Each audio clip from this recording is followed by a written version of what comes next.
যে বাতাস। গাছগুলো দেখো, গাছগুলো দেখো। আমরা গেছিলাম দাওয়াত খেতে বলতে তালতো ভাইয়ের বাসায় দাওয়াত ছিল, তো ওইখানে গেছিলাম খাওয়া দাওয়া করতে। ওদের নতুন বিয়ে হয়েছে, তো বিয়ের সময় বলেছিল, বাট যাওয়া হয়নি, কারণ এত দূরে তো যাওয়া সম্ভব ছিল না, সেই কারণে। তো এবার বাবার বাড়ি যাওয়ার পর দাওয়াত দিয়েছিল, তো ওইখানে গেলাম। দেখেন ওর বউয়ের হাতের রান্না এত এত মজা, মানে কি বলবো, অনেক ভালো সুন্দর করে রান্না করে।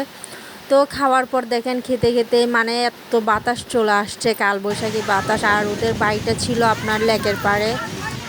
ওদের বাড়িটা লেকের পাড়ে হওয়ার কারণে মানে ফ্যান ট্যান লাগে না, অল টাইম বাতাস থাকে। তো ছোটোবেলার কথাই মানে মনে পড়ে গেলো, যখন এইভাবে কালবৈশাখী বাতাস আসতো তখন আমরা অনেক অনেক আম কুড়াতাম, অনেক বেশি ভালো লাগতো। মানে বাতাসে অনেক অনেক আম পড়তো, আম কুড়াতাম সবাই মিলে, কী যে মজা লাগতো তখন। আসলে দিনগুলো অনেক বেশি মিস করি। দেখেন এখানে অনেক বাতাস, সবাই বাইরে বসে আছে, সবাই মজা করতেছে সবাই মিলে।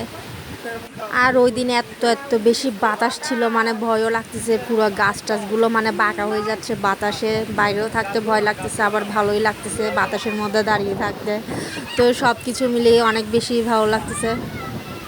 আর আমার বরের কথা তো কী বলবো, শুধু বলে চলো পাহাড়ে যাই, পাহাড়ে থাকি। আমার অনেক বেশি পাহাড় ভালো লাগে, তোমাকে নিয়ে পাহাড়ে থাকবো, কোনো কিছু চাহিদা থাকবে না, দুজন মিলে থাকবো, চাষ করব, খাবো দাবো, ঘুমাবো।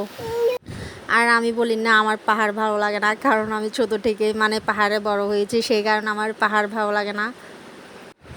কিন্তু পাহাড়ে থাকতে কিন্তু মজাই আলাদা, সব ন্যাচারাল, খাওয়া দাওয়া সব কিছু পানি হইতে নিয়ে। আর এখানে পানি হইতে নিয়ে সব কিছুই ভেজাল। দেখেন কত বাতাস লাগতেছে, আমাকে উড়িয়ে নিয়ে যাবে এখনই, অনেক বেশি বাতাস। আমি তো ভয়ে মানে দৌড় মেরে চলে আসলাম। সো সবাই ভালো থাকবেন, টাটা।